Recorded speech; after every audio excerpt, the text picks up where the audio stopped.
ಮನೆಯಲ್ಲಿ ಕುಳಿತುಕೊಂಡು ಯಾವ ರೀತಿ ನಮ್ಮ ವಿದ್ಯಾಭ್ಯಾಸವನ್ನು ಕಂಪ್ಲೀಟ್ ಮಾಡ್ಬೋದು, ನಾವು ಜಾಬ್ಗೆ ಹೋಗ್ತಿದ್ದಾಗ ಯಾವ ರೀತಿ ನಮ್ಮ ಎಜುಕೇಷನನ್ನು ಕಂಪ್ಲೀಟ್ ಮಾಡ್ಬೋದು ಅಂತ ಈ ಒಂದು ವಿಡಿಯೋದಲ್ಲಿ ಫುಲ್ ಡೀಟೇಲ್ ಆಗಿ ಹೇಳಿದ್ದೇನೆ. ಸೊ ಎಂಡ್ವರೆಗೂ ವಾಚ್ ಮಾಡಿ. ಮೊದಲನೇ ಡೌಟ್ ಬಂದುಬಿಟ್ಟು ಕರೆಸ್ಪಾಂಡೆನ್ಸ್ ಕೋರ್ಸ್ ಅಂದರೆ ಏನು? ಕರೆಸ್ಪಾಂಡೆನ್ಸ್ ಕೋರ್ಸ್ ಅಂದರೆ ನಾವು ಮನೆಯಲ್ಲೇ ಕುಳಿತು ಒಂದು ಯೂನಿವರ್ಸಿಟಿ ಅಂಡರಲ್ಲಿ ಅಂದರೆ ನಮಗೆ ಟೆಕ್ಸ್ಟ್ ಬುಕ್ಸ್ ಪ್ರೊವೈಡ್ ಮಾಡಲಾಗ್ತದೆ, ಹಾಗೂ ಎಕ್ಸಾಮ್ಸ್ ಇರ್ತದೆ, ಅಸೈನ್ಮೆಂಟ್ಸ್ ಇರ್ತದೆ. ಈ ಒಂದು ಎಲ್ಲ ಪ್ರಾಸೆಸ್ ಕೂಡ ಯಾವ ರೀತಿ ನಾವು ರೆಗ್ಯುಲರ್ಗೆ ಹೋದಾಗ ನಮಗೆ ಯಾವ ಪ್ರಾಸೆಸ್ ಇರ್ತದೆ, ಸೊ ಅದೇ ರೀತಿ ಈ ಒಂದು ಕರೆಸ್ಪಾಂಡೆನ್ಸ್ ಕೋರ್ಸಲ್ಲಿ ಸಹ ಇರ್ತದೆ.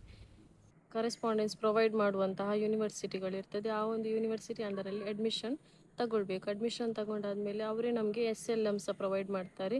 ಹಾಗೆ SLM ಅಂದರೆ ಸ್ಟಡಿ ಮೆಟೀರಿಯಲ್ಸ್ ಸಹ ಪ್ರೊವೈಡ್ ಮಾಡ್ತಾರೆ. ಎಕ್ಸಾಮ್ಗೆ ನಾವು ಅವರು ಯಾವಾಗ ನೋಟಿಫಿಕೇಶನ್ ಬಿಡ್ತಾರೆ ಆ ಟೈಮಲ್ಲಿ ಎಕ್ಸಾಮ್ಗೆ ಸಹ ಹೋಗ್ಲಿಕ್ಕಿರ್ತದೆ. ಬಟ್ ರೆಗ್ಯುಲರ್ ಥರ ಡೈಲಿ ಕಾಲೇಜ್ಗೆ ಹೋಗಬೇಕು, ಅಟೆಂಡೆನ್ಸು ಇದೇನೂ ಇರೋದಿಲ್ಲ. ಯಾರೆಲ್ಲ ಈ ಒಂದು ಕೋರ್ಸಿಗೆ ಜಾಯ್ನ್ ಆಗ್ಬೋದು ಅಂತ, ಸೊ ನೀವು PUC ಮುಗಿಸಿ ಕೋರ್ಸ್ಗೆ ಜಾಯ್ನ್ ಆಗ್ಬೋದು. ಇದಕ್ಕೆ ಏಜ್ ಲಿಮಿಟ್ ಸಹ ಇರೋದಿಲ್ಲ.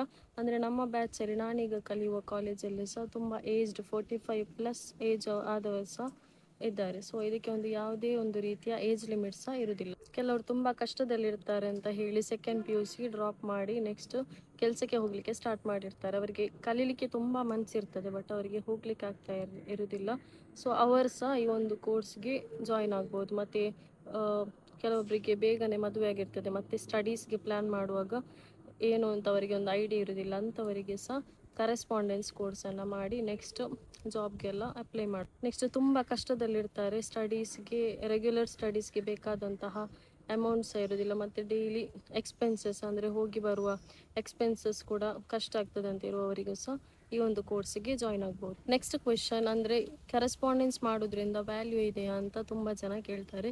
ವ್ಯಾಲ್ಯೂ ಇದೆ, ಬಟ್ ನಾವು ಚೂಸ್ ಮಾಡುವ ಯೂನಿವರ್ಸಿಟಿ ಮೇಲೆ ಡಿಪೆಂಡ್. ಅಂದರೆ ಈಗ IGNOU, KSOU ಇಂತಹ ಯೂನಿವರ್ಸಿಟಿಗೆ ತುಂಬ ವ್ಯಾಲ್ಯೂ ಇದೆ. ಅಂದರೆ ಇದು ಆಲ್ ಇಂಡಿಯಾ ರ್ಯಾಂಕ್ನಲ್ಲಿ ಈ ಒಂದು ಯೂನಿವರ್ಸಿಟೀಸ್ಗಳೆಲ್ಲ ಇದೆಯಾ, ಅಥವಾ A+ ರ್ಯಾಂಕ್, NACಲ್ಲಿ A+ ರ್ಯಾಂಕ್, ಇದನ್ನೆಲ್ಲ ಚೆಕ್ ಮಾಡಿ ನಾವು ಅಡ್ಮಿಷನ್ ಮಾಡಬೇಕು. ನೆಕ್ಸ್ಟ್ ಯಾವುದಾದ್ರೂ ಜಾಬ್ಗೆ ಅಪ್ಲೈ ಮಾಡಬೇಕು ಅಂತ ಇದ್ದರೂ ಸಹ ಇಂತಹ ಯೂನಿವರ್ಸಿಟಿಯಲ್ಲಿ ಅಡ್ಮಿಷನ್ ಮಾಡೋದ್ರಿಂದ ನಮಗೆ ಗೌರ್ಮೆಂಟಲ್ಲಿ ಪ್ರೈವೇಟಲ್ಲಿ ಯಾವುದಕ್ಕೂ ನಮಗೆ ಜಾಬ್ ಮಾಡೋದಾದರೂ ಪ್ರಾಬ್ಲಮ್ ಇರೋದಿಲ್ಲ. ಗೌರ್ಮೆಂಟಲ್ಲಿ ಸಹ ಜಾಬ್ ಸಿಗ್ತದೆ, ಪ್ರೈವೇಟಲ್ಲಿ ಸಹ ಜಾಬ್ ಸಿಗ್ತದೆ. ನೆಕ್ಸ್ಟ್ ಕ್ವೆಶನ್ ಬಂದುಬಿಟ್ಟು ಯಾವ ರೀತಿ ಅಡ್ಮಿಷನ್ ಆಗೋದು ಅಂತ.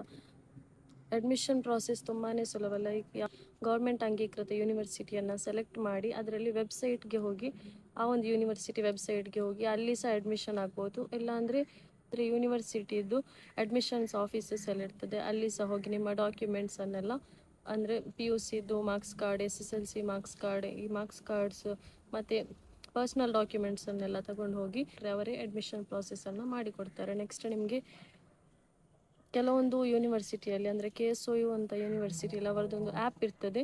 ಆ ಆ್ಯಪ್ಗೆ ರಿಜಿಸ್ಟರ್ ಆದರೆ ಅದರಲ್ಲಿ ನಿಮಗೆ SLM ಸ್ಟಡಿ ಮೆಟೀರಿಯಲ್ಸ್ ಇರ್ತದೆ, ಮತ್ತು ಅಸೈನ್ಮೆಂಟ್ಸ್ ಬರುವಾಗ ಸಹ ಅದರಲ್ಲಿ ನೋಟಿಫಿಕೇಶನ್ ಕೊಡ್ತಾರೆ.